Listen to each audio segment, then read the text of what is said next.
Jaya Dvaita Chandra Jaya Gaura Bhakta Vrinda. Jaya Dvaita Chandra Jaya Gaura Bhakta Vrinda. Jaya Jaya Shri Caitanya Jaya Nityananda. Jaya Dvaita Chandra Jaya Gaura Bhakta Vrinda. Reading from Shri Caitanya Caritamrta Madhya Lila Volume 4.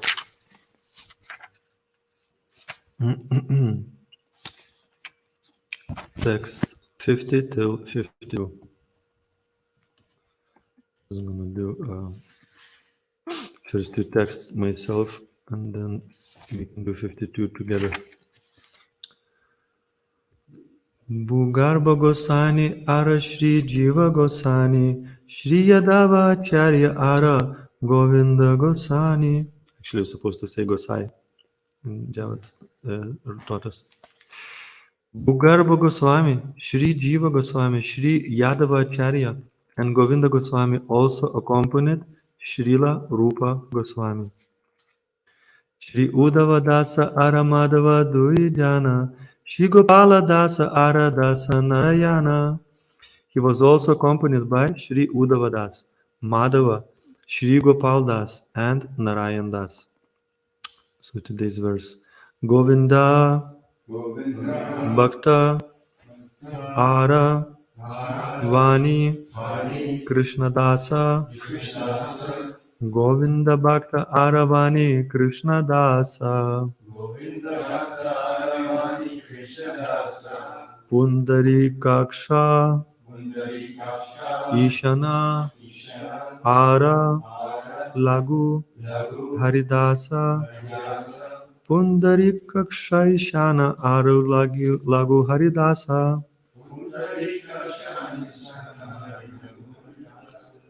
Govinda Bhakta Aravani Krishna Dasa, Pundari Kaksha Ishana, Aru Lagu Haridasa, Govinda Bhakta Aravani Krishna Dasa, Pundari Kaksha Ishana, Ara Lagu Haridasa.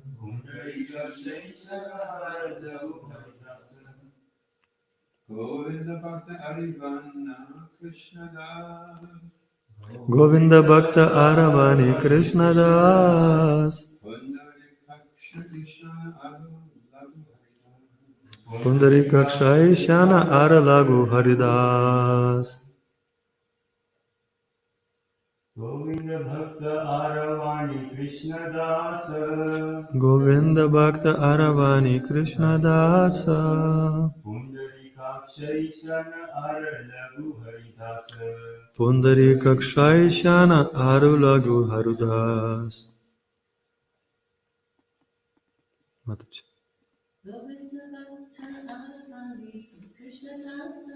Govinda Bhakta Aravani Krishna Dasa,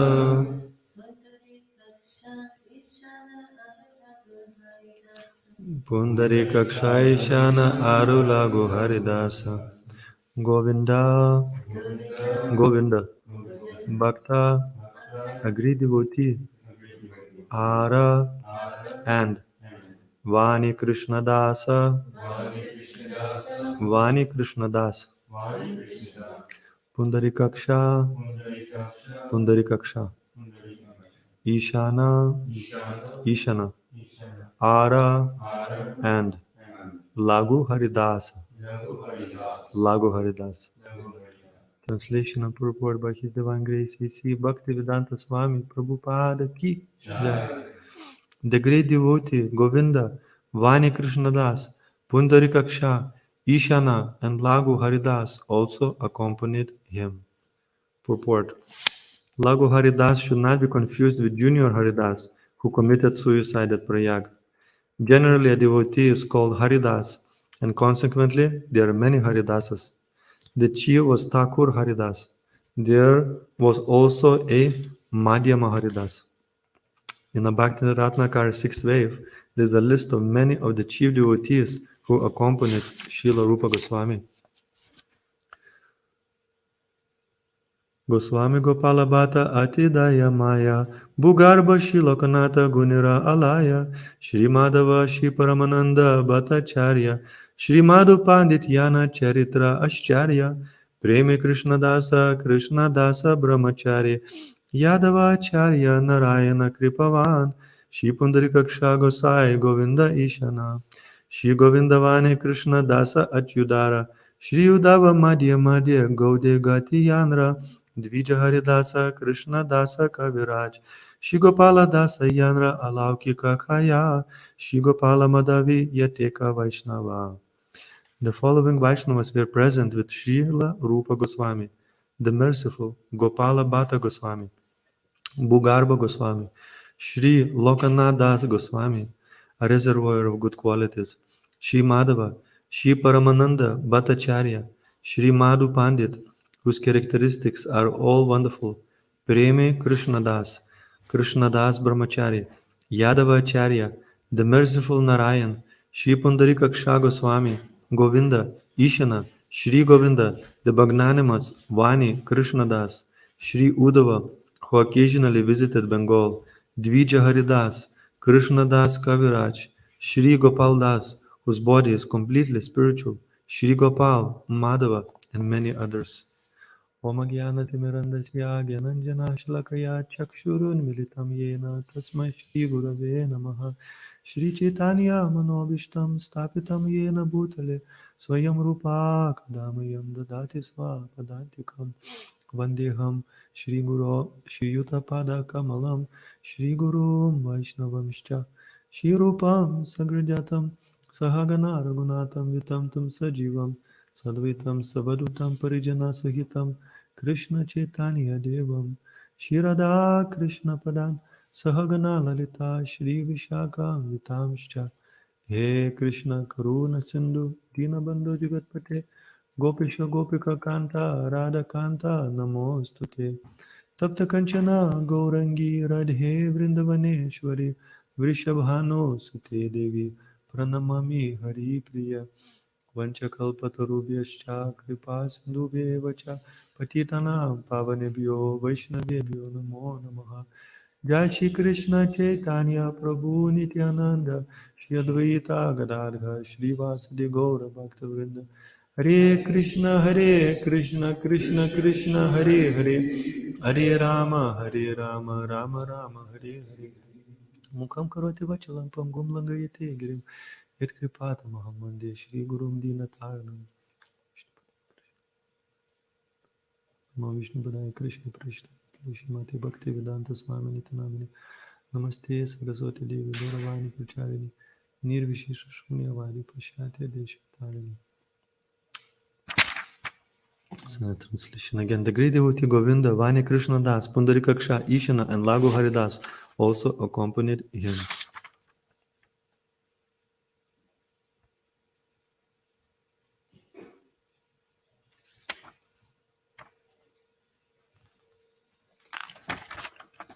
So when there was this Muslim invasion and Gopal deity was staying in Govardhan, he moved to Mathura, and Srila Rupa Goswami with wonderful associates went to Mathura for 1 month, and they took darshan of the deity.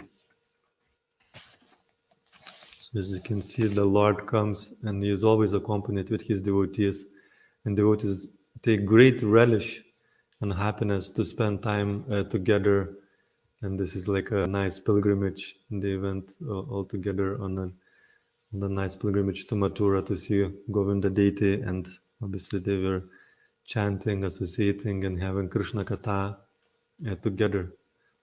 So this principle of devotee association is the most fundamental principle in Krishna consciousness. A conditioned soul, when he or she realizes their situation that we don't belong here, we belong to spiritual world, then one who is sincere and wants to attain that ultimate goal of love of Krishna, then a devotee needs to embrace a process that is going to bring to that goal. It's such a significant thing that without establishing the clear goal in our life, how are we going to get there? So therefore, sadhya is of the most importance from very beginning. As soon as we understand the importance of Krishna consciousness, we need to really establish very firmly in the heart this goal, sadhya. In order to achieve the goal of pure devotion, then we need to embrace what is called Vaidhi, Sadhana Bhakti. We need to perform sadhana, spiritual practices. In anything in life we want to achieve, there is activities that lead to that goal. If we have a certain goal, but if first thing, if you don't have a goal, then it's no question of achieving it. Especially as a serious goal. I mean, sometimes people randomly get something done in line, what is needs to be done. But usually it's something quite random. But if you have a serious goal, you want to achieve it, or if you don't have a goal, there's no question of achieving it. The next problem is that you may have a goal, but you are not doing anything to achieve it. It's like a daydreaming. Like we have so many people, even nowadays, for example, in climate change, there are some people who are very active and doing something, and some people who are just talking and not doing anything. And there was many communities, for example, started in 70s. Uh, People understood the importance of coming with the community together, doing, growing things and practicing spiritual life together. And most of them has fallen apart because people don't do much to achieve the goal. So if we have a goal, but our activities, you don't do the activities to achieve the goal, or we are doing activities that doesn't achieve the goal. You maybe, some people don't do anything about it, like a lazy program, tamaguna, and just daydreaming about the goal, making a list of things that they like to achieve, and they're not doing anything about it, and then kind of feeling bad, that I never achieved anything in life, but we never got out of the bed. So that's one thing. Another thing is kind of mode of passion. Okay, I established the goal, sadhya, but my activity, sadhana, is not aligned with that goal. I'm doing something else. Like, if you want to make a cake, want to make a cake, you have to follow recipe. You can't put in a cake um a cabbage unless it's a savory cake. You want to make a dessert, and if you're putting a cabbage in a dessert, it's just not gonna work. You will never achieve the goal of a cake. Or you put cauliflower in it, or if you're making savory cake and you put a lot of sugar in it, just like a book of maximum amount of sugar, it's just not gonna work. So if you have a goal, you're working, doing something towards this goal, but if your activities are not aligned with the goal, then how are you gonna get there? And maybe you're gonna partially achieve it, or even if you're doing a lot of things that are right, but there may be some things that can just completely spoil the whole thing. I mean, some things are quite innocent, and you would not compromise your goal, but there can be one or two things like putting a cabbage in a cake. Even if you did everything perfectly, there's a sugar there, there's a baking soda, there is so many right things. If you gonna put there a wrong thing like a cabbage, it's not gonna work out. And in fact, you may get that cake after it's been cooked. You may even not know, maybe by accident you put a cabbage. After you offer to the devotees, you may get that cake in your face. I'm just joking. Devotees will never do that. Just the bite, what is it? A cauliflower in a cake. Let's give this cake, feed it back to the cook. But that may happen, in some restaurant with puffed up people. But devotees, they will not put a cake back into your face. They may even eat the cake, but it would be not exactly what it's supposed to be. So, therefore, for us, even if we just came through the door, practically in the first lecture, devotees will tell you what is the goal. But if you just goes through one ear and leaves through another ear, and we just do so many activities that are not aligned with that goal, we are compromising ourselves. It's going to take forever to achieve the goal. And that's why sometimes, the goal may seem like almost unachievable sometimes. But if you look, you can get even discouraged and thinking, okay, when this love of God is going to manifest in our heart, how many lifetimes it's going to take. You may, in the beginning, you feel very enthusiastic, but sometimes you may lose that enthusiasm. But are we fully aligning our activities, which is sadhana in Sanskrit? You can mean in general practices and activities, but specifically we embrace sadhana bhakti in order to achieve sadhya. So there is this very nice verse which I'm learning, but I think I'm not ready yet to recite it. So just give a rough translation of it. That the sadhana bhakti are activities that uh, invokes pure devotion to Krishna, and specifically is also given specifically that is bhava. Bhava is a very important stage before prema. Is a sadhana within the realm of sadhana is considered sadhana bhakti up to the point of bhava. Bhava has got its own category, and then it's prema. So the whole goal of practicing sadhana is to awaken bhava. So that regulative practice of devotional service, which means that sometimes we are into doing it and sometimes we don't feel like doing it, but we embrace the process to awaken bhava. And what is important about bhava and about sadhana bhakti, that it is a potentiality. So that pure devotion is already in the heart. Every living being has got bhava in their heart. However, it has to become awakened. So the potentiality of practices is to awaken that pure devotion and bhava in the heart. But the important point that it says potentiality, which means that it may not awaken as well if we don't do a right thing. So for example, the potentiality of the wood is that it has potentially fire in the wood.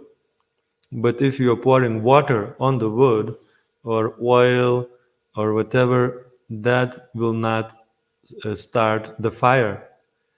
But if you, of course, if you have a lighter, you can fight light with a lighter. So that's a proper activity to light a fire into the wood. Or in a more traditional methodology, if you take two sticks of wood and you rub them together, and there has to be a certain conditions as well. The wood has to be dry. If the wood is wet, it won't be any fire. And even if you light it with a lighter, it may produce a lot of smoke, and you may start coughing, etc. And you may not light fire, or fire may struggle and not produce much light and produce a lot of smoke and kind of black stuff. It struggle. But if the wood is dry, rubbing the two sticks together, eventually that the light will start.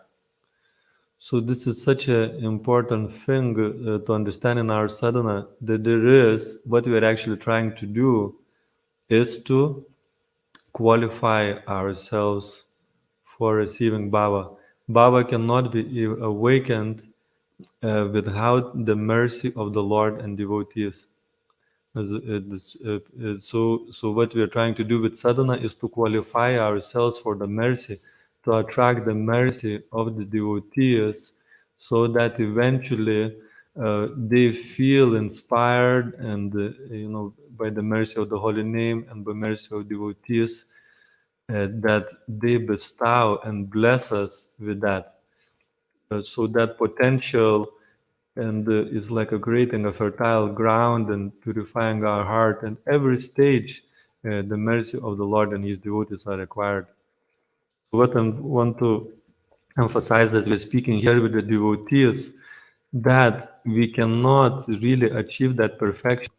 First, we have to establish this perfection very clearly. The goal of sadhana is bhava, ecstatic love for Krishna. This is the very essence. You have to firmly. Bhaktivinoda Thakur says that. Rupa Goswami in Bhakti Rasamrita Sindhu says, you need to establish very, very clearly this goal. Then, in order to achieve the goal, we have to perform sadhana, and we need to achieve the mercy of devotees, not just one of them. Mercy of devotees just achieve perfection by mercy of devotees. Kripa Siddha, that's very, very rare. It's extremely rare. And sometimes it may mean that if you look that somebody has received that mercy, it's a good chance they qualify themselves in their past life. And it looks like, just came and just become like fully ecstatic and give life to Krishna from the word go almost. But even that, even our movement, we see that we do have, I have no doubt, we have some nitya siddhas, but even those devotees went through many stages, externally as a young devotee and etc., until they manifested this very high advanced stages of Krishna consciousness. So we have to embrace a very activities that is going to take us there after we establish the goal, sadhya. And then it requires focus. It's called ekagrata. So you have to focus then on the goal. And so then these are two very, very significant aspects of achieving that goal. One is sadhana. We have to very, very seriously practice our sadhana, not just like when day I feel like it, another day I don't feel like it, I don't do it. We have to really seriously embrace sadhana, and also we have to seriously embrace the effort to receive mercy of devotees. As you can see, devotees in this section we are reading Rupa Goswami. That association of devotees awakens and activates the bhakti that is already in our heart. It is a very important verse that I believe it's Rupa Goswami again says that bhaktya sanjayate bhaktya. That bhakti becomes awakened by bhakti. It is causeless. By mercy of Krishna and by his sweet will, the bhakti becomes manifested only through the bhakti.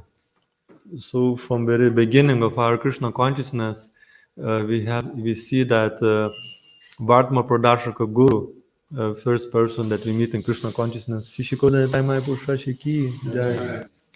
Vartma Pradharshaka Guru meets us, and that bhakti becomes awakened for many. In fact, until we reach the point that we become seriously Krishna consciousness, there is serious of many activities, Agyata Sukriti, meeting the devotees, engaging in devotional service unknowingly, again and again and again, until it reaches a certain point that we are very keen. The desire awakens. I want this Krishna consciousness. This is very important. I want to do something about this.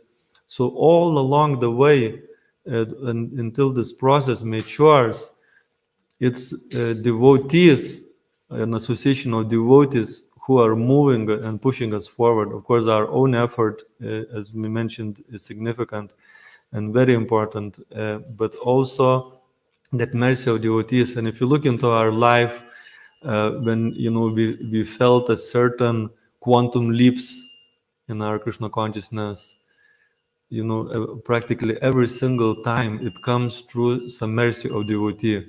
Maybe we listen to some lecture, like Ian was saying, he had this major change recently. He was listening to Tamal Krishna Goswami about, sooner or later you're gonna get into sadhana, something within those lines, isn't it? Yes, sooner or later, you've got to sit down for 4 hours Yes. every morning and just do something. Yes, sooner or later you have to come to the point that you're gonna perform sadhana for 4 hours. So Ian then decided, why later? Why not sooner? And we've seen him, it's like a explosion here in the morning program with his enthusiasm, his dancing and jolly, and his prashadam is like nectar. So this is like a potency of embracing a sadhana bhakti, and specifically potency of receiving a mercy of devotee. Therefore, we have to qualify and seek for it. We shouldn't just sit down and wait, when the mercy of devotee gonna descend. You have to be actively hearing from devotees. That's one important thing, how the bhakti becomes nourished.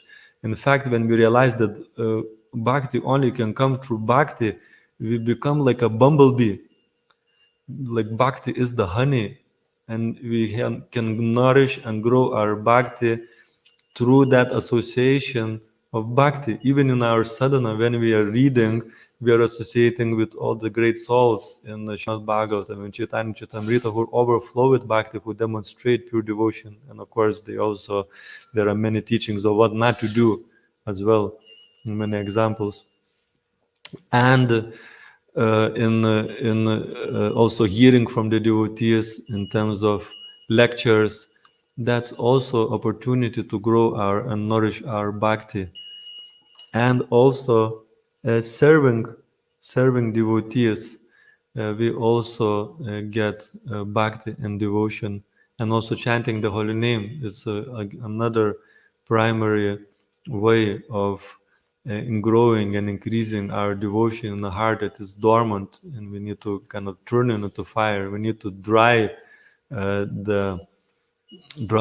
that all the wet wood that is in our heart. We have to make it fertile, and that so through hearing and chanting from devotees and through service to the devotees, we need to achieve that bhakti. And therefore, we have to develop this Vaishnava etiquette of developing great respect for the Vaishnavas. Because if you bite the hand that feeds you, it's a madness. If you came to the movement, you become attracted, whatever the reason may be, prasadam, or environmental and goals, or many reasons people come. But as soon as you hear about the goal, what is ultimate goal, even if you are not attracted at this point about the goal, you have to really establish that goal in our life and start nourish it. So like this bumblebee, we should then try to nourish at every opportunity. Get the honey, get the nectar, pick up it from Bhagavatam, Caitanya Caritamrta, from the service of the Vaishnavas, and by honoring and respecting the Vaishnavas. If we don't do that, how the bhakti is going to grow? This will be compromising our goal. If on one hand, we are aiming for pure devotion, on the other hand, we have no respect for Vaishnavas, we argue all the time. And how even in material sense, if you want to learn, the teacher will be more enthusiastic to bestow the knowledge to a student who is very keen and humble. Is always learn, or she is, or he is always willing to learn, always wants to apply what has been taught, doesn't challenge the teacher, but asks nice questions, very keen about the subject matter. It's so inspiring when somebody, yourselves, if you meet somebody who is very keen about Krishna consciousness, asking many questions, how it is this, how to apply this, how to do this. Your heart just opens up. You just want to give more and more and more to a person who is very keen and willing. But if a person is very unwilling and not keen, you don't feel so enthusiastic. So we have to really humble ourselves to respect and honor Vaishnavas and learn from them. This humility is such an important and fundamental principle in Vaishnava association, because that's the makes the ground fertile, and that our capacity to take the honey of bhakti increases by cultivation of that humility. And of course, it's very challenging. The false ego is massive. In the age of Kali, we've been feeding our false ego for many, many lifetimes. It's huge, like a mountain, but it can be melted through the transcendental sound vibration. And also, we go through ups and downs. Sometimes ego is down. It's like a grass. You cut the grass, but it gets the water again. We may get, some praise, or whatever. The mind is always glorifying ourselves for whatever reason. So the ego may grow again and again. We start to think I'm better than everybody else, and etc. And we have to constantly reattune ourselves with the ultimate goal. And for that, humility is so important. Dainya and prema are synonymous, Sanatana Goswami says. So we have to really understand this principle and establish in our heart that without the mercy of devotees, uh, effort we make in many ways, but without the mercy of devotees, we won't be able to make those tangible progress. Just like we sing every day, without the mercy of spiritual master, one cannot make any spiritual advancement. So we can really take advantage of that by changing our consciousness and shifting our consciousness to really trying to get the mercy of Vaishnavas, and especially those elevated Vaishnavas who are oozing, who are hearts are fully dedicated to Krishna service. They are overflowing with bhakti, and we can see Srila Prabhupada came to the West, and people couldn't be more off track of pure devotion, very, very covered by the modes of nature, passion, and ignorance. He was awakened that bhakti in their heart by his association. Uh, but we have to be very keen for it. We have to be very willing. We have to increase our capacity to receive it. So one of the most powerful ways is actually associating with those who have pure devotion, who have a bhava in their heart, or prema, that very, very quickly hearing from these people, hearing from Srila Prabhupada and Srila Prabhupada's books, it's so powerful way to awaken bhakti and devotion. Srila Prabhupada is on the highest transcendental platform, is a personal associate of Krishna. And sometimes certain things that a pure devotee says sometimes is unpalatable, or even, socially speaking, it may sound like almost outrageous or unacceptable. But somehow or another, we need to develop faith that even it looks so outrageous, or look like so cutting, or so hard, that every word that comes from pure devotee's mouth is for the benefit of a conditioned soul who is engaged birth after birth after birth in illusion of bodily identification. And therefore those words can cut through false ego, is cutting through false ego, is cutting through the illusion, is going to the essence in our heart, to awaken that devotion, because we are so materially conditioned, it's so under bodily platform, identifying I am man, I am women, I am Lithuanian, I am Russian, English, I'm Mancunian. I'm from Manchester, and Manchester is the best. I want to spend there life after life after life. And various possessions that we have as well, we become so attached to that. as well. So it's a very sad situation.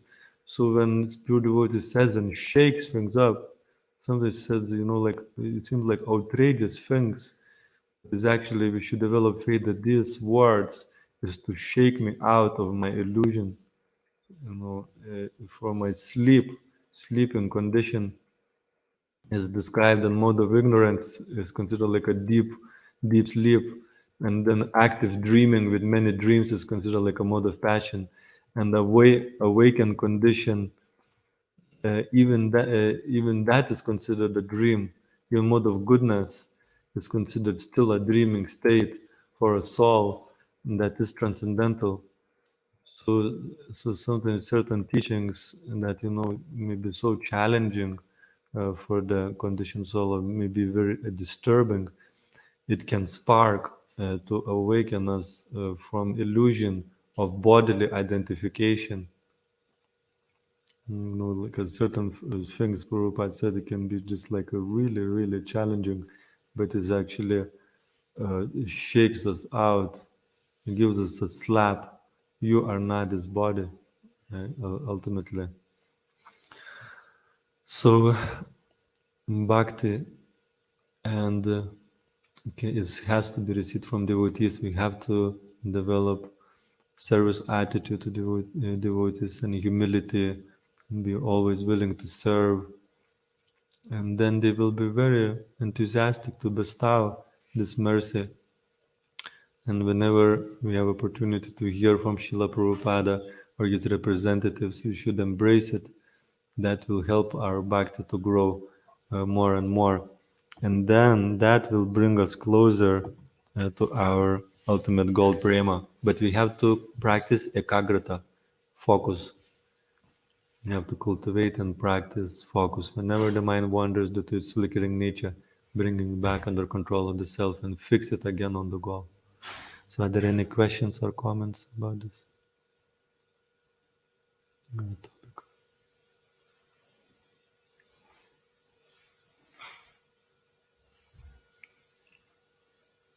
We were doing the Japa Sangha the other day, and the point came up that how do we be sincere? Everything works if you're sincere. Sometimes you don't. And so then you wonder, you could convince yourself, oh, I'm not actually a proper devotee because I'm not really that sincere. I'm not qualified to be a devotee.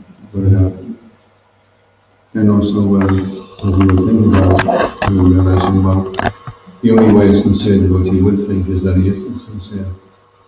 So you can't avoid, you can't think, well, I'll come back in another lifetime and feel more sincere. Because it's just part of the course that you have to go through, that feeling of feeling unqualified and insincere. And I'm still doing it anyway, still trying to be enthusiastic anyway.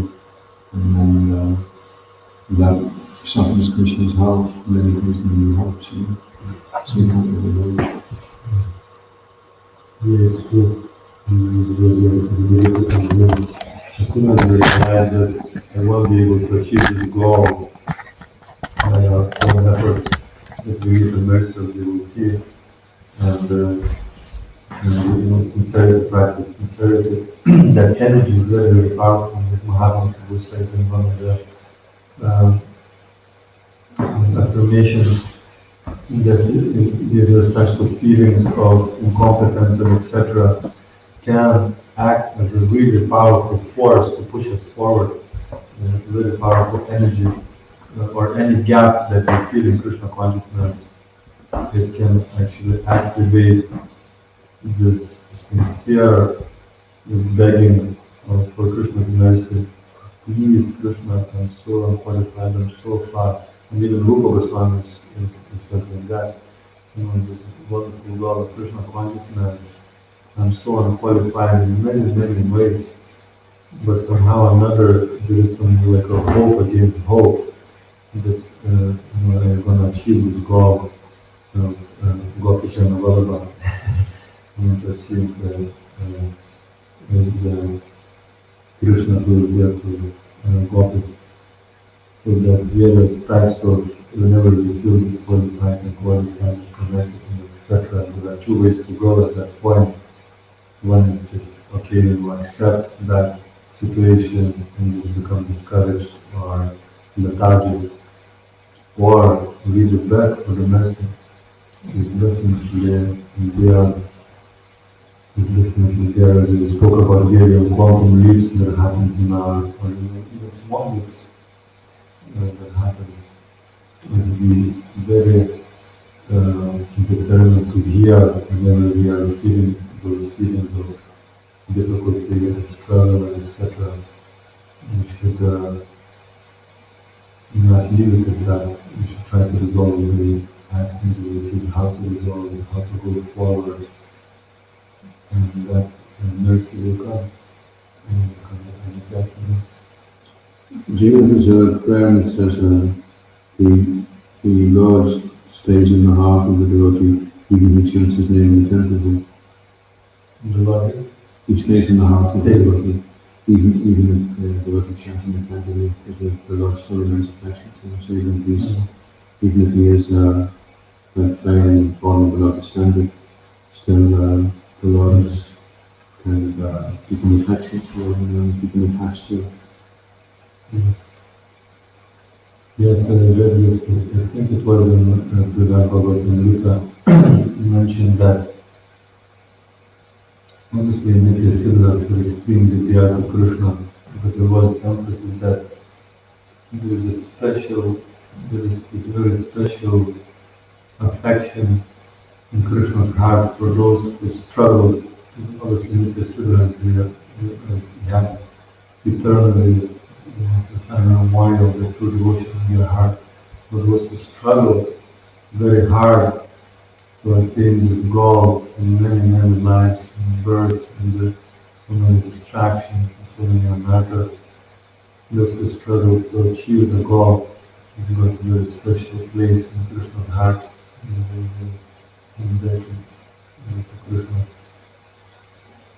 So this goes very hard with when we struggle and also attentive in so many ways.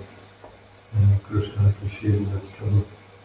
And also, there's a point made by Shiva Maharaj that if you have a diamond, it doesn't look as nice as when you have a black background. So devotional acts in the spiritual world, everyone's doing it. But in the material world, if someone's trying to be maybe with it, it's like a diamond in the black.